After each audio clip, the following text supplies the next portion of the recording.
আসসালামু আলাইকুম, welcome everyone. আমার চ্যানেলে আপনাদেরকে স্বাগতম। আজকে আমি আপনাদের মাঝে চলে এসেছি একটি নতুন জিনিস দেখাবো। সেটা হলো বস্তায় কফি চাষ পদ্ধতি। ওটা আমি আপনাদেরকে দেখাবো। এটা দেখানোর আগে আপনাদেরকে আমি দেখিয়ে দিচ্ছি আমার বাগানের কি ফুল ফুটেছে। দেখেন ভিউয়ার্স, এই যে আমার বাগানে অনেকগুলো কাটামুকুটের ফুল ফুটে আছে, অনেক কালারের।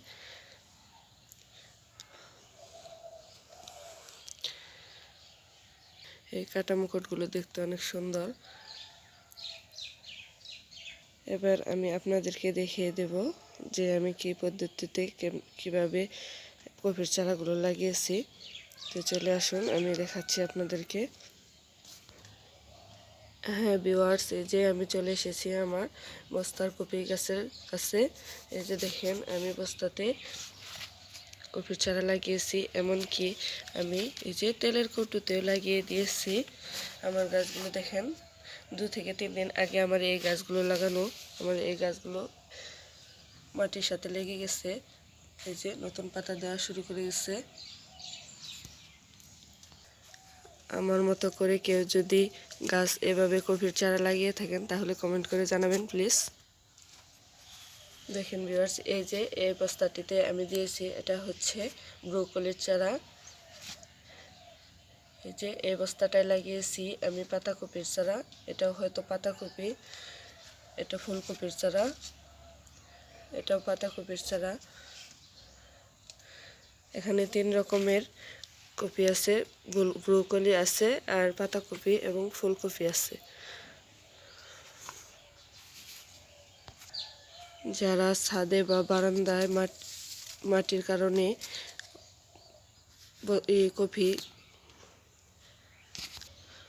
চাষ করতে পারতেছেন না, তারা এই যে এভাবে 2 থেকে 3টি বস্তার মধ্যে লাগিয়ে নিজের চাহিদা পূরণ করতে পারেন। আমি এখানে 6টি বস্তা নিয়েছি এবং 3টি তেলের কৌটো নিয়েছি। দেখেন আমার এই তেলের কৌটোর গাছটি দেখেন কতটা সুন্দর হয়েছে।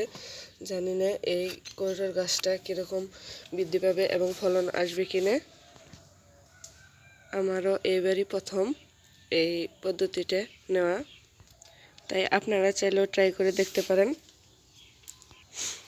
আমার এই গাছগুলো কীরকম হবে আমি জানি না, যদি ভালো হয় সেটাও আপনারা দেখতে পারবেন, আর যদি না হয় তাও আপনাদের সাথে শেয়ার করব ইনশাল্লাহ। আমার এই ভিডিওটি আপনাদের কেমন লাগলো? যদি ভালো লাগে তাহলে আমার এই ভিডিওটিতে একটি লাইক করে দিন, এবং আমার চ্যানেলে যারা নতুন আছেন তারা আমার এই চ্যানেলটিকে সাবস্ক্রাইব করেন এবং পাশে থাকা বেল আইকনটিতে প্রেস করুন, তাহলে আমি নতুন ভিডিও আপলোড দেওয়ার সাথে সাথে আপনাদের কাছে চলে যাবে।